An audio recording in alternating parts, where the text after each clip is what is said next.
Ces derniers temps, nous allons essayer de parler sur un thème ainsi intitulé « À l'horloge de Dieu, que l'heure est-il » Mais aujourd'hui, nous parlerons spécifiquement sur l'état politique du monde au temps de la fin.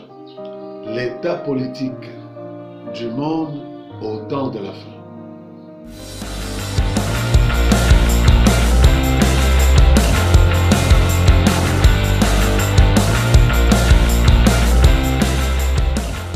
Que le Seigneur bénisse chacun d'entre nous ce matin pour cette opportunité qu'il nous accorde à tous d'être encore en vie ce matin, d'avoir la possibilité de respirer et surtout d'avoir cette ultime chance de lui appartenir encore et de rechercher sa volonté dans les Saintes Écritures.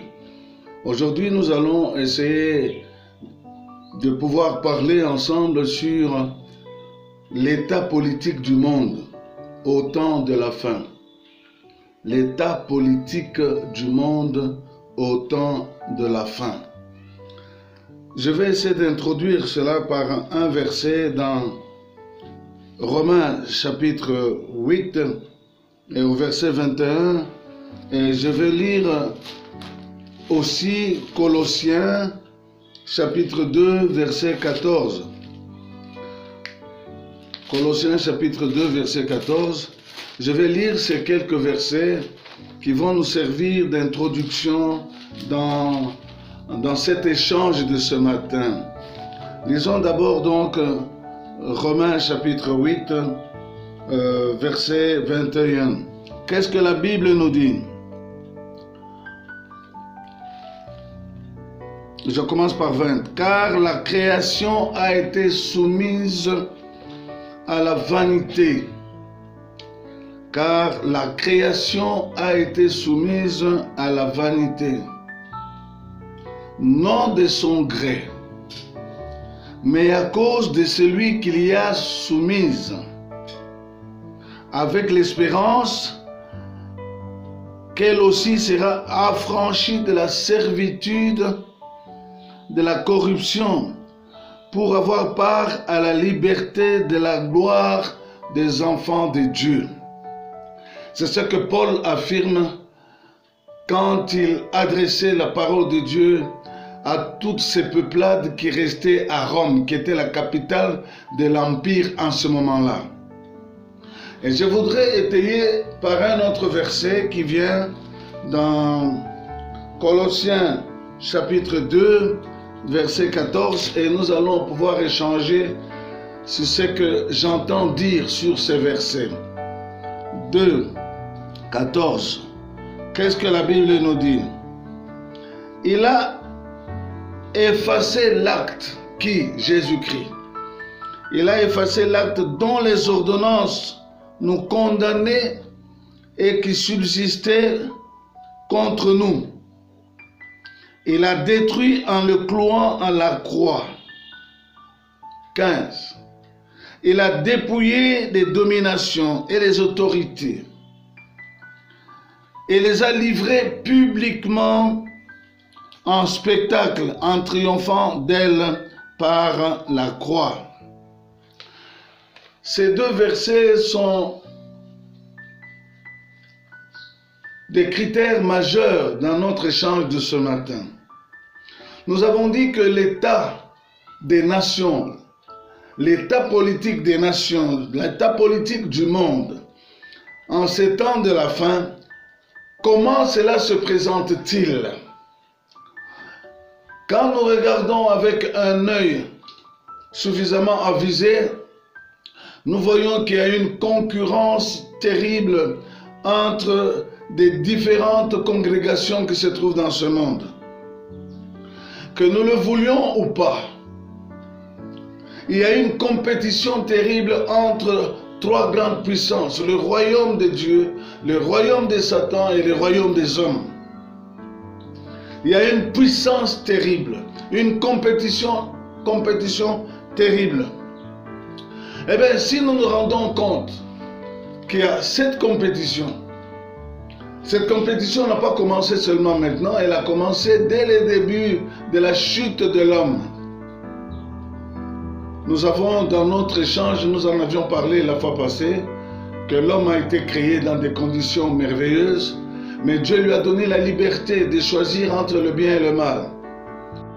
Consciencieusement et librement, il a choisi le mal. C'est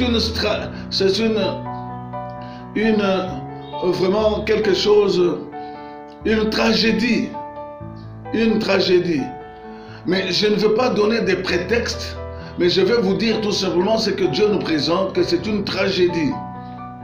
Bien sûr que l'homme a été influencé par les puissances supérieures, les anges qui se sont rebellés contre Dieu, mais ce que nous devons remarquer et retenir est que l'homme librement, parce que Dieu l'a créé libre d'accepter le bien et de refuser le mal. Mais il a voulu, d'une manière tout à fait consciente, libre, il a choisi le mal sous l'influence bien sûr de Lucifer, mais l'homme a choisi la mauvaise part. Ok, c'est pourquoi nous disons que dans le monde tel que nous sommes maintenant, il y a une compétition terrible entre ces trois puissances, le royaume des dieux, le royaume des démons et le royaume des hommes. Et si nous sommes au courant de ces choses, je vous en supplie d'être alerte, d'être vigilant. Parce que il y a beaucoup de gens qui sont complètement dans l'inconscience de ces faits. Et que le monde n'est pas dirigé par lui-même. Il y a des phénomènes qui sont dans le monde, et ces phénomènes, il y a un croisement terrible d'épées, un croisement de fer entre ces trois royaumes. Et dans le terme que nous connaissons, que nous utilisons généralement, aujourd'hui nous appelons, il y a ce terme, la mondialisation. Nous sommes dans un phénomène, la mondialisation. Je ne veux pas revenir à d'autres sphères anciennes, mais aujourd'hui le terme qui nous est beaucoup plus familier, c'est la mondialisation. Mais que veut dire cette mondialisation? Cette mondialisation est une stratégie économique présentée comme étant une meilleure rentabilité qui s'impose à notre univers électronique. Ah oui, beaucoup de mots à cet univers électronique. Vous savez que l'intelligence de l'homme a pris beaucoup plus d'ampleur, a pris des progrès phénoménaux, c'est vrai. Nous sommes dans un stade électronique qu'on n'avait pas dans le Moyen-Âge. Et dans ce stade, il est un fait que nous croyons à certaines solutions miracles, mais sans tenir compte de comment, au fait, cette société fonctionne. Le numérique, facilité par l'informatique, est le socle véritable, est la base véritable, l'informatique, n'est-ce pas, le numérique. C'est le socle véritable de la société de notre temps. Je n'ai pas le temps de pouvoir vous expliquer tout cela. Il y a des spécialistes de cela qui peuvent mieux vous expliquer. Mais nous sommes dans une société qui n'est pas une société moyenâgeuse. Ce n'est pas une société d'antiquité. Mais c'est une société ultra-moderne avec une économie ultra-moderne qui est une économie de vraiment avec le socle de numérique, du nombre, du chiffre. Rappelons-nous ceci, que cette vérité, que chaque fois que l'homme réalise des progrès significatifs dans la maîtrise de la technique, chaque fois dans l'évolution de la société humaine, quand l'homme réalise des progrès, ça devient un point dressé contre Dieu. Nous l'avons vu dans la tour de Babel. Rappelez-vous cet enseignement où l'homme a essayé de construire une tour et pointant son poing vers Dieu, demandant qu'il puisse au fait prendre la place de Dieu pour diriger le monde. Et nous l'avons appelé à l'époque, c'était un coup monté et manqué par l'homme. Un coup monté et manqué. Donc au fait, l'homme voulait enlever Dieu de son siège. Nous connaissons toutes ces choses, mais nous devons aussi retenir que dans ce combat de ces trois alliances, il y a l'homme, n'est-ce pas, qui tient l'ultime combat d'arrière-garde pour conserver à Lucifer son royaume qu'il a perdu depuis les cieux, depuis dans le jardin d'Éden, depuis dans les différentes étapes. Parce que Lucifer essaie d'amener les hommes à la rébellion contre Dieu. Et actuellement, en fait, la société humaine cherche à préserver le royaume que Lucifer a perdu au ciel. Il a perdu dans les différentes confrontations avec le royaume de Dieu.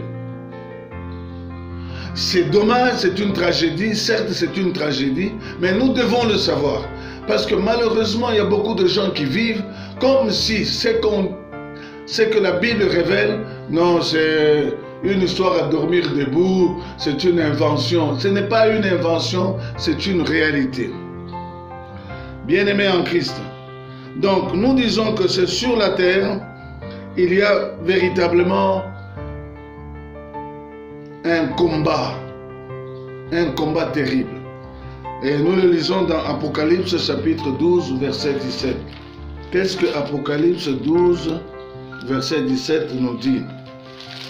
Nous allons lire Apocalypse 12, verset 17. La Bible dit ceci.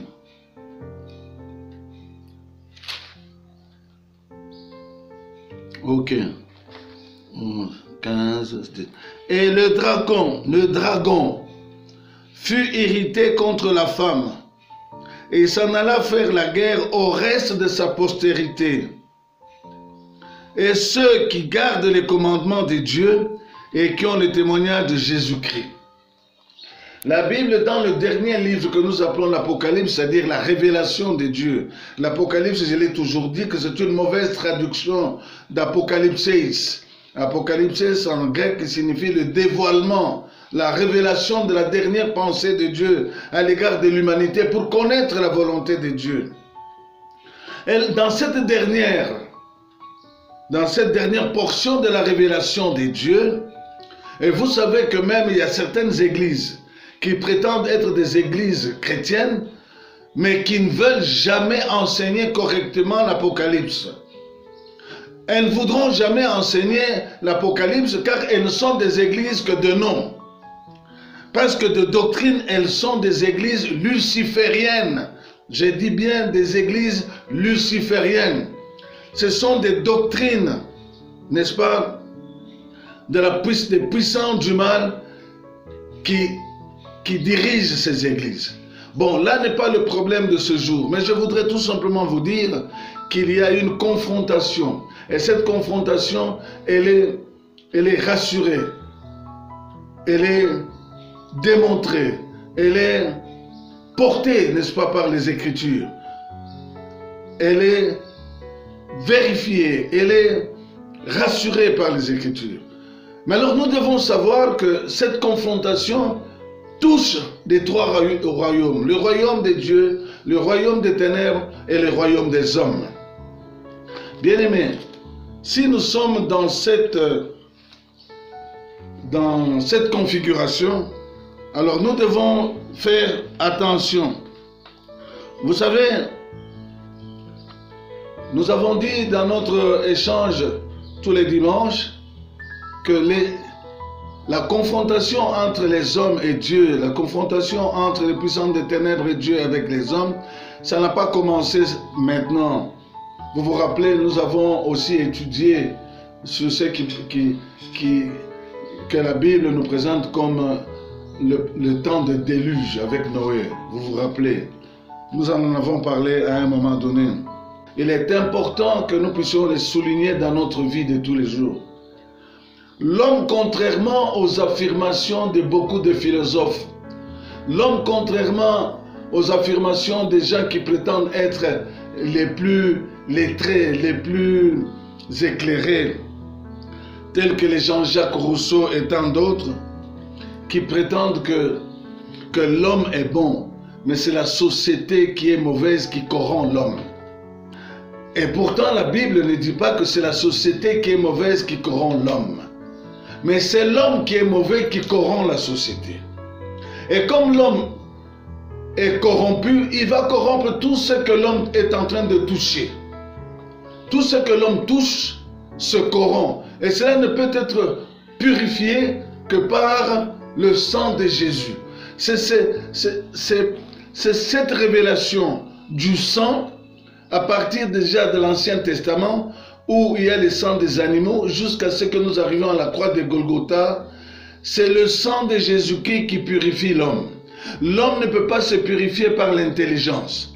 L'homme ne peut pas se purifier par des actes peut-être merveilleux, radieux et tout cela, mais l'homme ne peut se purifier qu'en croyant dans ce que Jésus a fait. C'est ce que représentait dans l'état politique du monde au temps de la fin. Il y a un critère que nous ne devons pas, que nous ne pouvons pas oublier, c'est la peur panique des nations.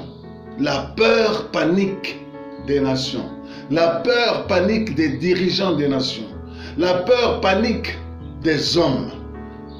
Dans cette confrontation des puissances entre les trois royaumes, les hommes sont dans une peur panique. Alors, dans cette peur panique, il y a beaucoup de choses maintenant qui sont érigées en règles de société.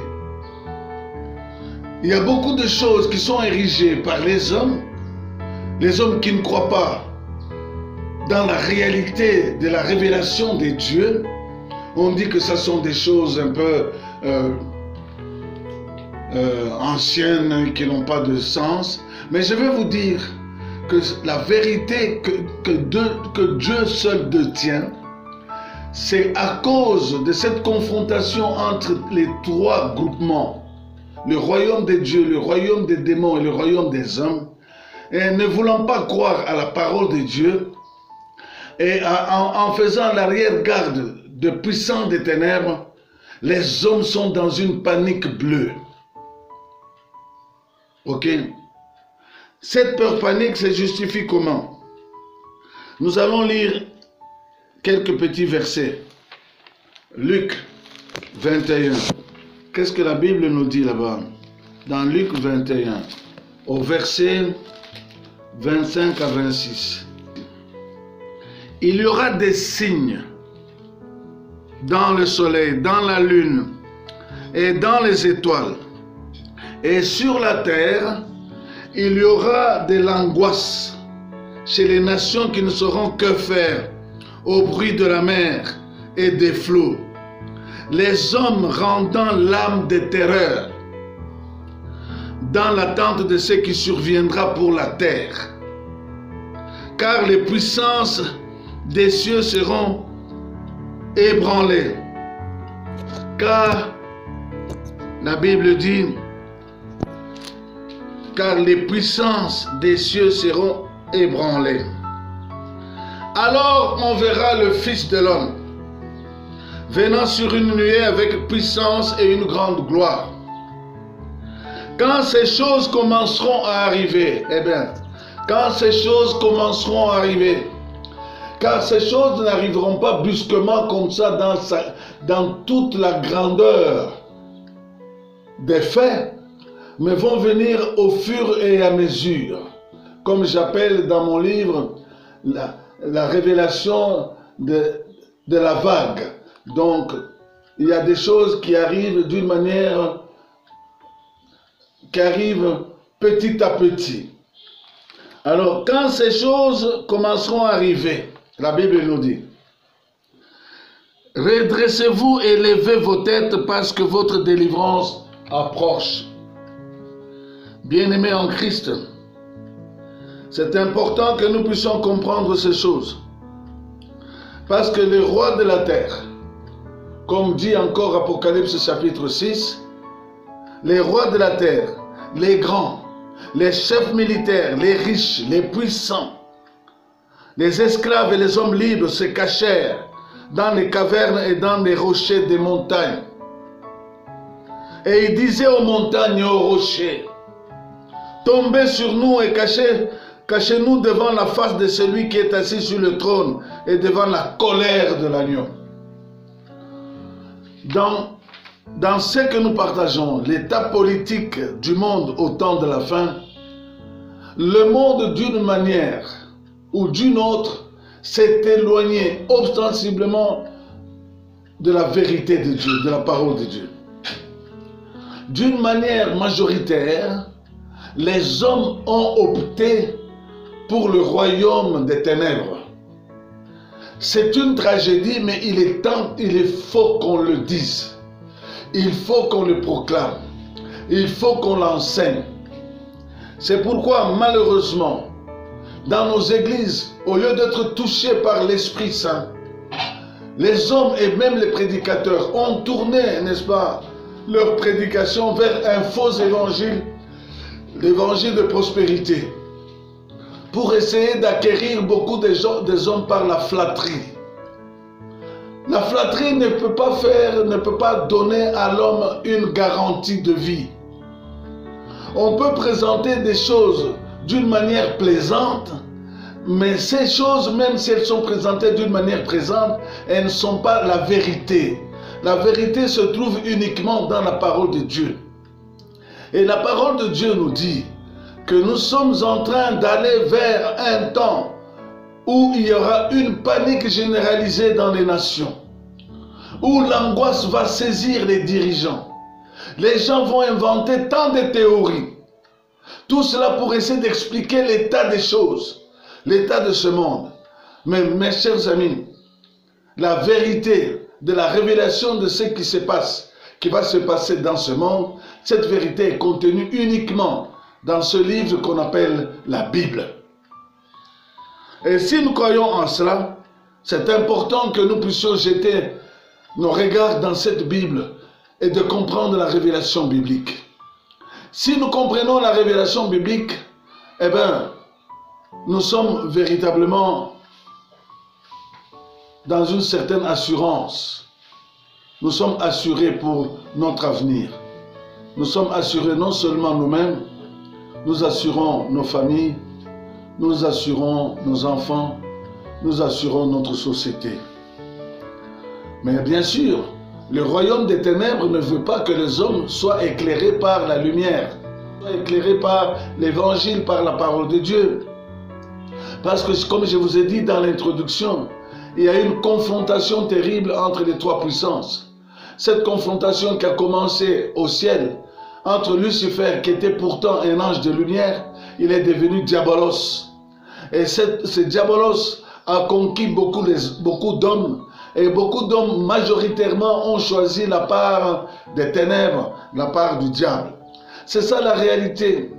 Peut-être le vocabulaire que j'utilise, ce vocabulaire n'est pas aimé dans certaines sociétés, parce qu'il y a des gens qui enragent en écoutant ce vocabulaire biblique.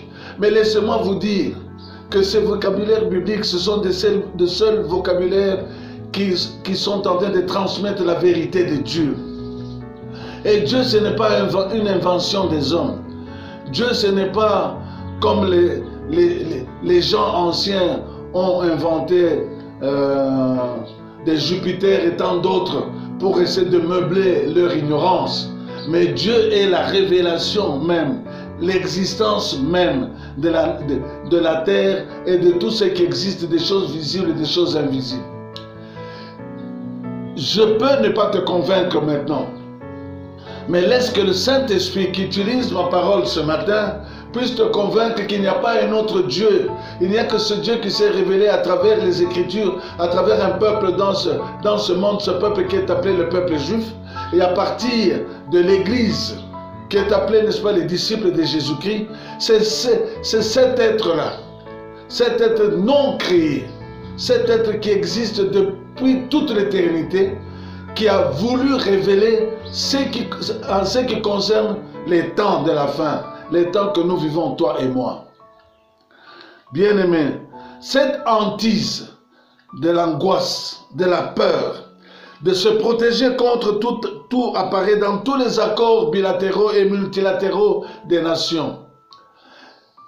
Quand les gens sont en train de traiter des problèmes mondiaux, il y a toujours une peur, panique.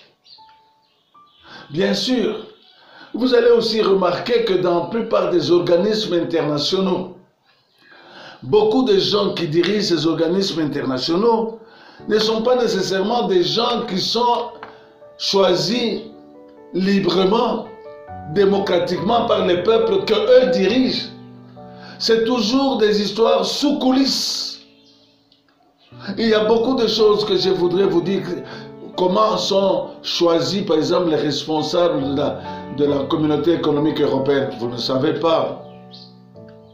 Comment sont choisis les grands dirigeants des grandes organisations mondiales? Vous ne le savez pas. Il y a d'autres choses.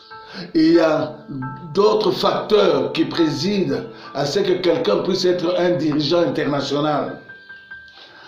Alors ne soyez pas surpris que ces dirigeants internationaux n'ont pas un langage qui puisse être fidèle à celui qui a créé les cieux et la terre, et c'est lui qui a envoyé Jésus-Christ dans ce monde, et c'est lui qui a accepté que Jésus meure à la croix de Golgotha. C'est lui qui se révèle dans le livre, le tout dernier livre, comme étant en fait le Dieu qui a créé les cieux et la terre, Jésus qui est Dieu. C'est difficile que les hommes acceptent que Jésus est le Dieu créateur. C'est difficile. Mais je veux te dire que Jésus est Dieu. Jésus est le créateur des cieux et de la terre. Il y a certaines dimensions que dans le vocabulaire humain que je ne pourrais pas développer, et même si je le voulais, même si je le développe, l'intelligence humaine ne peut pas capter cela. Parce que l'intelligence humaine est limitée. Je veux dire ceci. Il y a des choses que je pourrais bien vouloir expliquer à un perroquet que j'aime beaucoup, même s'il a un langage peut-être séduisant, mais tel qu'il a été créé, le perroquet ne peut pas saisir ce que je veux dire, certains vocables du langage humain. C'est difficile. Il est incapable de saisir les choses de Dieu s'il n'est pas aidé, inspiré par l'Esprit de Dieu. C'est pourquoi Dieu dit que nous ne pouvons pas être sauvés par l'intelligence, nous ne pouvons pas être sauvés par la richesse, nous ne pouvons pas être sauvés par le statut social, mais nous ne pouvons être sauvés que par la foi en la parole de Dieu. Nous ne pouvons pas être sauvés par quoi que ce soit. C'est impossible, mes amis. Tu peux dire, quand tu écoutes ça, tu dis, mais ce type-là, c'est un fanatique. Je ne suis pas un fanatique. Je suis tout simplement docile à la parole de Dieu. Je veux dire tout simplement, je suis obéissant à la parole de Dieu. Et la parole de Dieu me dit, j'ai cru en Jésus, je sais que je suis sauvé, et je plaide maintenant pour toi, si tu n'as pas encore cru en Jésus-Christ, pour que tu puisses croire et que tu sois sauvé. Et je plaide aussi pour toi qui es sauvé, pour que tu puisses croître dans la connaissance de cette parole, pour raffermir ta foi dans la parole sur les faits qui vont advenir. Parce qu'il y a des chrétiens qui vivent dans des églises, mais au fait qui ignorent complètement le plan de Dieu pour ces temps de la fin. Mon frère, il y a beaucoup de gens qui sont des gens très sympathiques, mais qui se trouvent dans des congrégations, qui se trouvent dans des assemblées où la parole de Dieu n'a pas une place prédominante. Je voudrais te dire, opte pour une assemblée où la parole de Dieu est prédominante et non pas les réflexions des hommes sur la parole de Dieu. J'ai dit où la parole de Dieu est prédominante. Parce que Dieu t'ayant créé intelligent, t'a donné la faculté de comprendre le langage de Dieu, non seulement par son intelligence, mais par l'inspiration de son esprit. Il n'y a personne qui détient le salut de quelqu'un d'autre à travers lui-même. Non. nous avons tous la liberté, la faculté de comprendre, de connaître Jésus à travers la proclamation de la parole de Dieu. Dieu a rendu l'homme capable de connaître la parole de Dieu et de s'affranchir de l'esclavagisme du monde. Parce que Dieu l'a créé capable de comprendre et d'accepter. C'est ainsi, je veux te dire, le fait d'accepter ce que Jésus a fait à la croix de Golgotha ne dépend pas de ton statut social, ne dépend pas de tes études universitaires ou non universitaires. Le fait de croire en Jésus-Christ ne dépend pas de ta race, qu'elle soit blanche, verte ou noire. Le fait de croire en Jésus-Christ, cela dépend de capable de comprendre ce que je te dis. Et quand Dieu va te rendre capable, parce qu'il va te faire collaborateur du salut en Jésus-Christ pour les hommes qui sont avec toi. Et si Dieu te fait collaborateur, c'est pour que tu ne restes pas, n'est-ce pas? Tu restes comme ça sans rien faire, mais tu dois être engagé dans le salut de l'humanité, dans le salut des nations. Bien-aimé, surtout en ce temps de la fin. Donc je disais que la panique est généralisée dans les alliances des nations. Cette panique généralisée conduira les nations à de multiples alliances. Vous savez, les hommes croyant qu'ils peuvent se passer de Dieu, des hommes sont devenus des anti-dieux. Les hommes croient que la petite intelligence qu'ils possèdent, la petite richesse matérielle qu'ils possèdent, le petit éclat de leur civilisation, les dédouane de connaître Dieu. Non, non. L'intelligence que vous avez, le diplôme que vous avez, la richesse que vous avez, le statut social que vous avez, ne vous dédouane pas de Dieu, mais au contraire, Dieu veut vous apporter une autre lumière pour que vous puissiez mieux croire en Dieu, pour mieux travailler pour lui. Parce que Dieu reste le seul créateur des cieux et de la terre. Tu comprends mon frère, tu comprends ma soeur. Quelles que soient les théories qui sont en train de circuler dans ce monde, les gens vont inventer, ils ont inventé, ils inventeront encore. Mais laisse-moi te dire, la panique est en train de saisir tous ces inventeurs de théories. Tous ces inventeurs de théories. Ils inventeront cette histoire de Covid, ils inventeront la panique espagnole, ils inventeront tant d'autres choses dans leur vocabulaire, dans leur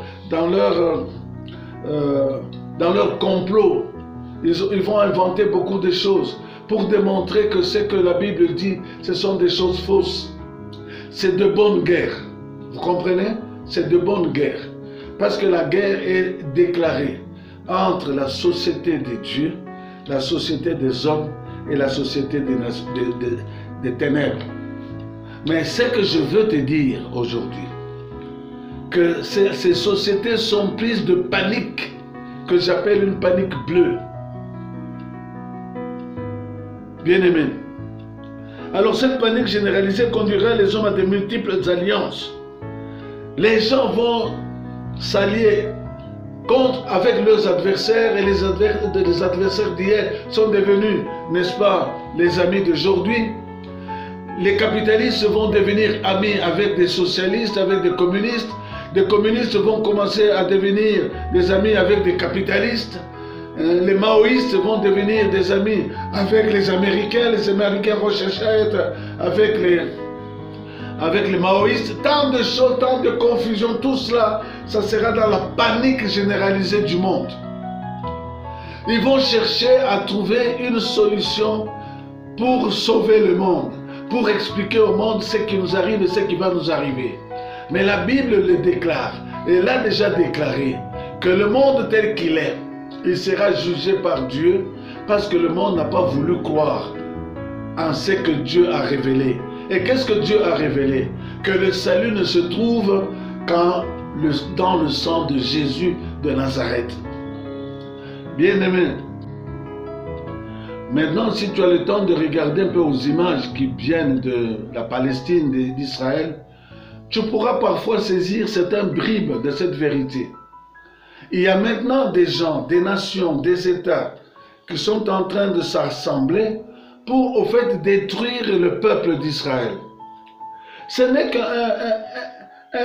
fait que je voudrais te présenter pour éclairer un peu la lanterne. Il y a une vérité qui ne peut être démontée par personne. Il n'y a que Dieu qui l'a placé dans les consciences des hommes et des nations. Dieu a choisi un peuple, ce peuple qu'on appelle le peuple juif. Et Dieu a donné à ce peuple un terrain qu'on appelle un territoire, un État. Mais les nations ne veulent pas et ne voudront jamais. Et vous allez voir, et vous voyez, et vous verrez que des nations prétendument chrétiennes, des églises prétendument chrétiennes vont se mettre contre la décision de Dieu qui a donné à ce peuple, ce territoire, cette nation. Bizarrement. Mais pour toi qui lis la parole de Dieu, pour toi qui es inspiré par les Saintes Écritures, il est temps que tu comprennes qu'on ne peut pas être du côté de Dieu et être contre Israël. Ce n'est qu'un critère, mais un critère très valable. Un critère qui vaut son pesant d'or. Parce que quelqu'un ne peut pas dire qu'il est de Dieu et qu'il soit contre Jésus-Christ. Vous comprenez? Quand Jésus était crucifié, ceux qui étaient de Dieu pleuraient. Ils se lamentaient. Ils étaient vraiment dans la tristesse immense. Ne connaissant pas peut-être les plans formidables de Dieu, mais en voyant celui qui avait apporté le salut à l'humanité, traité comme ça par la société humaine, il y avait une tristesse dans le cœur des véritables croyants. Ce sont des critères qui ne sont pas des critères uniques, mais je voudrais dire que celui qui croit en Dieu ne peut pas ne pas croire en Jésus-Christ. Celui qui croit en Jésus-Christ ne peut pas ne pas croire dans le plan de Dieu. Parce que Jésus-Christ est Dieu. Parce que Dieu est Jésus-Christ. Parce que la parole de Dieu, c'est Jésus. Et que l'Esprit de Dieu, le Saint-Esprit, c'est Dieu. Il y a des choses que le langage humain, plus j'ai grandi dans la parole de Dieu, plus j'ai vieilli dans la parole de Dieu, je n'ai plus de problèmes de vocabulaire. Parce que je sais que les vocabulaires humains sont limités. Les vocabulaires humains, quand il veut parler de Dieu, il parle d'une certaine réalité dans des contextes très limités. Quand il parle de Jésus-Christ, il parle d'une manière limitée, parce qu'il parle d'une manière humaine. Il ne peut pas parler d'une manière globale, parce que ce n'est qu'un langage des hommes. Mais la Bible, c'est le langage de Dieu qui a été transmis à la connaissance des hommes. Et cette connaissance, à la connaissance des hommes, nous pouvons appréhender ce que Dieu nous dit si nous nous mettons, n'est-ce pas, au devant de Dieu, afin que par son esprit, qu'il nous fasse comprendre les réalités divines. Je ne vais pas me mettre à discuter ce matin, cet après-midi, sur Jésus-Christ, le Saint-Esprit, Dieu le Père et tout cela, mais je voudrais tout simplement vous dire que quand on est dans la vérité de Dieu, on est dans la vérité du Christ. Quand on est dans la vérité du Christ, on est dans la vérité du Saint-Esprit, on est dans la vérité des Juifs, d'Israël. Quand on est dans la vérité d'Israël, on est dans la vérité du Saint-Esprit, la vérité des temps de la fin. Quand on est dans les temps de la fin, on connaît exactement ce que le Seigneur va faire. Bien-aimés en Christ, il est temps que nous puissions nous réveiller. Cette crise financière que nous avons eue il y a d'autres années, en 1929, et à d'autres époques, je ne vais pas revenir à toutes ces choses. Mais cette crise financière a amené beaucoup de gens à s'éloigner de Dieu. Je disais donc ceci, la crise financière dans les banques américaines, européennes, asiatiques, sans parler dans les banques africaines, dont l'économie est déjà à genoux depuis très longtemps, prédispose les États et les populations à accepter un oiseau rare. Voilà ce que je veux dire. Tout ce qu'on est en train de dire et de diffuser sur les antennes des radios, à partir des télévisions et tout cela, il y a une crise économique, il y a une crise sanitaire, il y a une crise ceci, cela. Ok, les mots, il y aura beaucoup de mots qu'on peut utiliser. Mais je veux tout simplement attirer l'attention de chacun d'entre nous. À travers toutes ces crises apparemment sanitaires, ce qu'on cherche, ce sont des crises économiques. Et ces crises économiques, ce sont des crises fomentées de toutes pièces. Dans l'histoire du monde, il y a eu des crises. Vous savez, les crises de 1929, n'est-ce pas, qui a créé beaucoup d'histoires en Amérique et en Europe. Vous savez, je vais dire une chose. Les véritables richesses ne se trouvent pas dans les billets des banques. Ça ne se trouve pas dans l'accumulation des billets de banque. Ici, dans mon pays, j'avais connu cette histoire où l'autorité politique avait décidé de rendre tous les billets des banques des billets de banque qui n'avaient plus de valeur.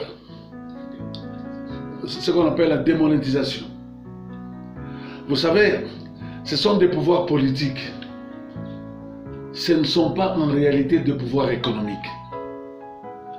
Ce n'est pas parce qu'on a démonétisé le billet que les richesses que Dieu a données, par exemple au Congo, les fleuves qui sont pleins de poissons, les forêts qui sont pleines, n'est-ce pas, des animaux, n'est-ce pas, des terres qui sont pleines de minéraux, que le Congo est devenu un pays pauvre. Le Congo n'est pas un pays pauvre. C'est la gestion de ces richesses que Dieu a données aux hommes. C'est cette gestion qui est appauvrie par les hommes, expressément par les hommes. Et les hommes vont chercher à chaque instant à appauvrir les sociétés pour faire paniquer les gens. Comme on l'a fait dans des différentes crises, on le fera toujours. Et derrière ces crises, on va dire aux gens, si vous ne vous comportez pas comme ça, eh bien vous allez périr. Vous allez périr. Regardons, réfléchissons un instant. Pourquoi est-ce qu'avec le coronavirus, tout à coup, n'est-ce pas, l'économie du monde est par terre? Est-ce que le coronavirus empêche les pays à avoir leur société et leur richesse? C'est la panique, la peur qui est dictée par toutes ces institutions internationales, ces institutions politiques,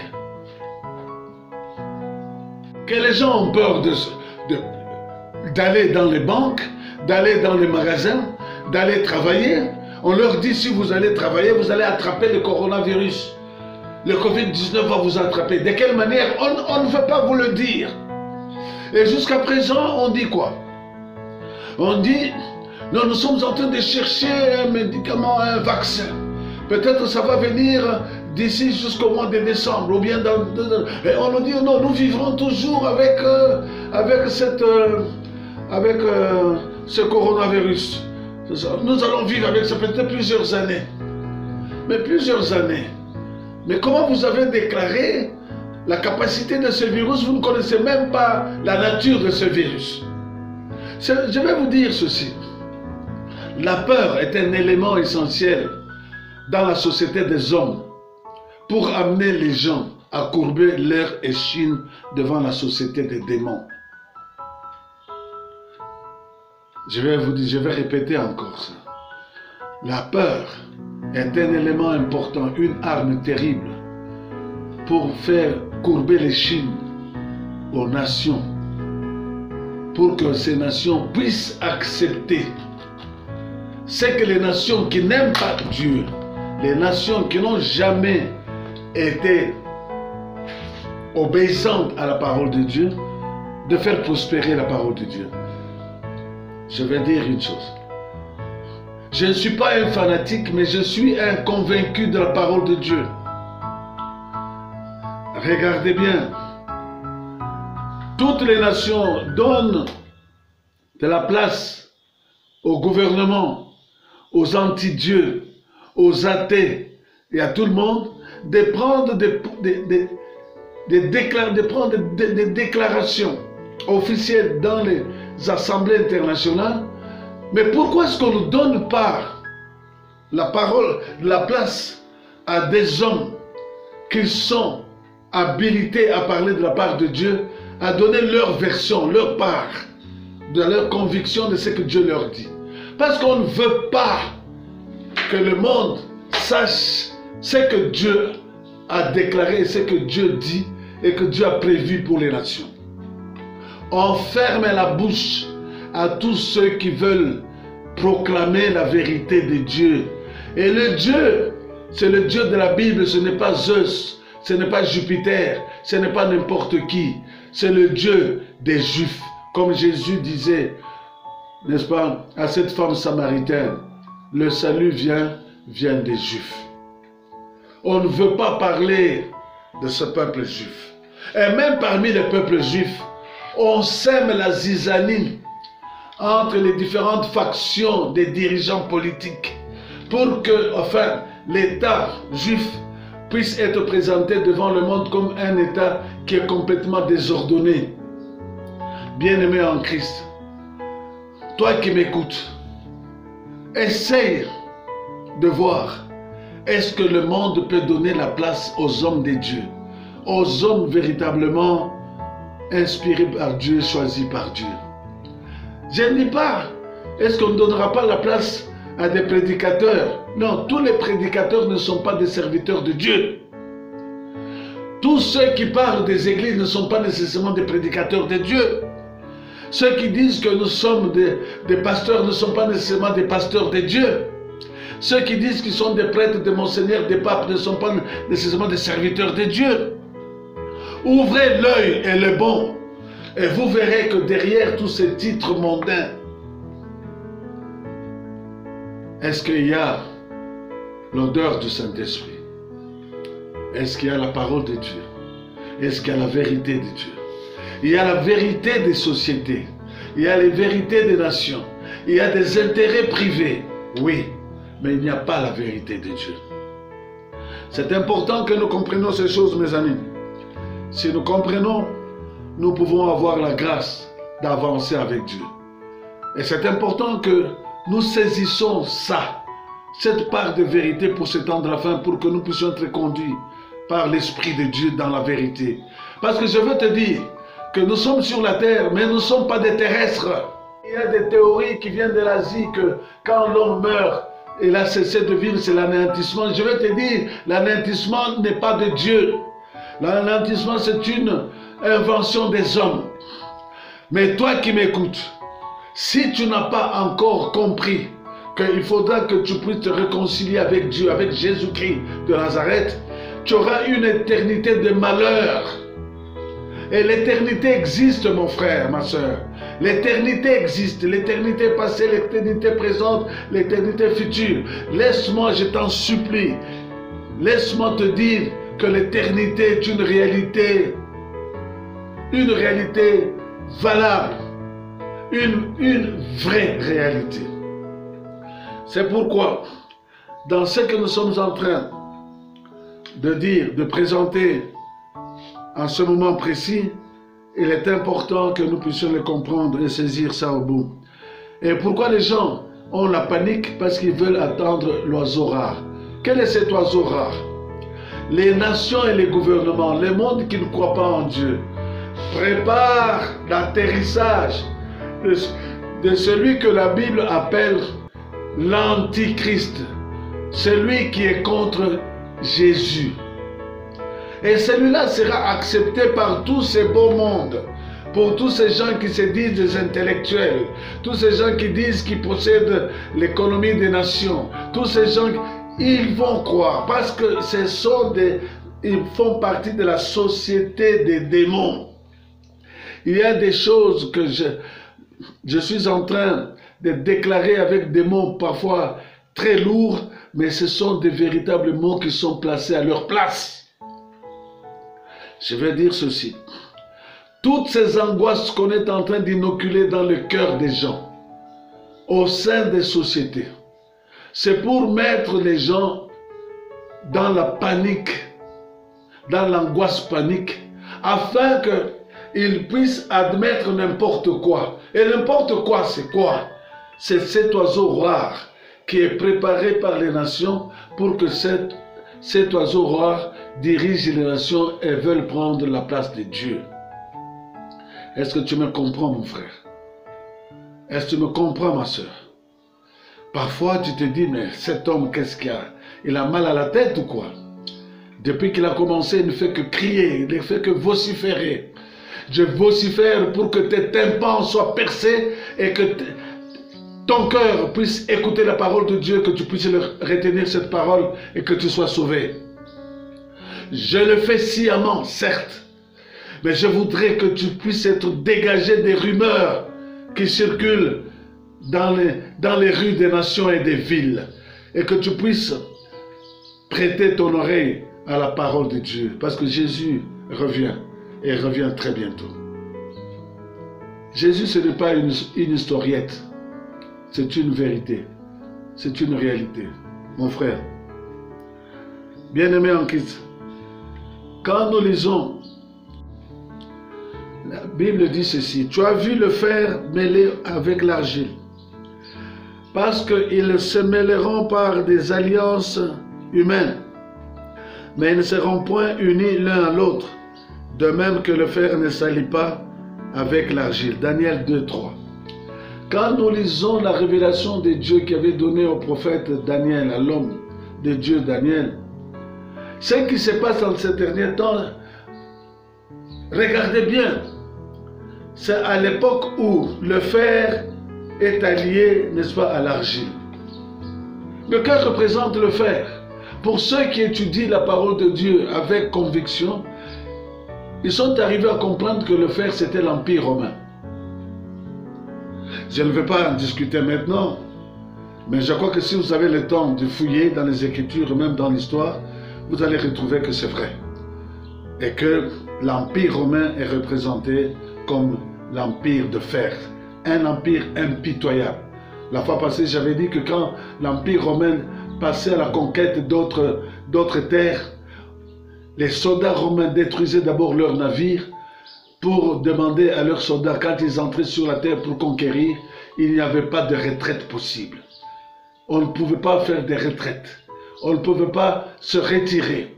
On devrait soit mourir, soit conquérir. Et l'Empire romain a une force terrible, des dents de fer, d'une certaine, une méchanceté inimaginable. Inimaginable. Et tu sais que dans le royaume de Satan, la pitié n'existe pas. Ces gens ne sont jamais guidés par la pitié. Quand ils trouvent bon d'éliminer celui qui est leur chef, parce qu'il ne répond pas aux critères qui ont été édictés par le chef suprême, on supprime cet homme ou cette femme sans état d'âme. Je veux dire ceci, que dans les congrégations sataniques, il n'y a pas d'amour. Ils peuvent être intelligents, ils peuvent être ceci, tout cela, mais le critère essentiel, ceux qui travaillent dans les sociétés, dans cet regroupement des gens qui sont dirigés par les principes sataniques, l'amour n'existe pas, la pitié et la miséricorde n'existent pas.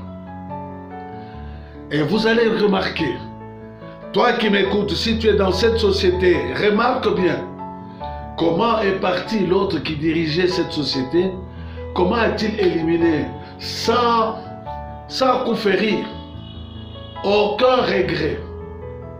Les gens ne s'apitoient pas. On ne peut pas parler du voisin pour avoir une certaine miséricorde, ça n'existe pas. Parce que l'amour, c'est un critère qui existe que dans le royaume de Dieu. Il n'y a que Dieu qui a l'amour. Il n'y a que Dieu qui peut, par son amour, pour le peuple qu'il a créé, accepter qu'il soit tué pour que toi et moi nous puissions hériter la vie. C'est une histoire incompréhensible pour les satanistes et tous les démoniaques du monde. Que Dieu puisse aller à la croix et qu'il puisse être tel qu'il a été ridiculisé et qu'il puisse mourir d'une mort aussi ignominieuse pour simplement une créature. C'est inadmissible pour les satanistes. Regarde ton frère avec lequel tu es dans la congrégation sataniste. Il ne pourra jamais avoir de la miséricorde, ni pour son père, ni pour sa mère, ni pour ses enfants. Je voudrais dire que nous sommes à une période où il y a le fer. Il y a le fer qui s'allie, n'est-ce pas, à l'argile.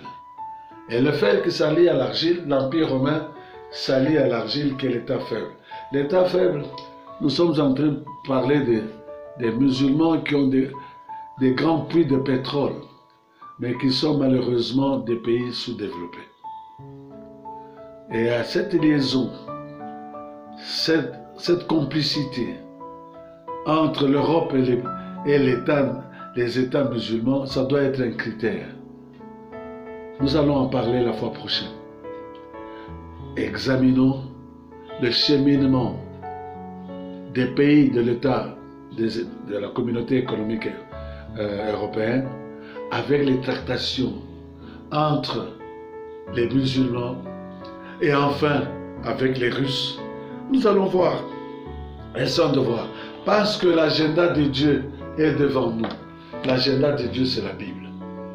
Comment pouvons-nous tomber dans des histoires inimaginables quand nous avons l'agenda de Dieu? Dieu nous parle de tout cela. Ouvrons l'œil, lisons, écoutons, entendons et comprenons. Et nous allons être des meilleurs serviteurs et des meilleures servantes pour le Seigneur. Que le Seigneur vous bénisse, mes frères. Merci.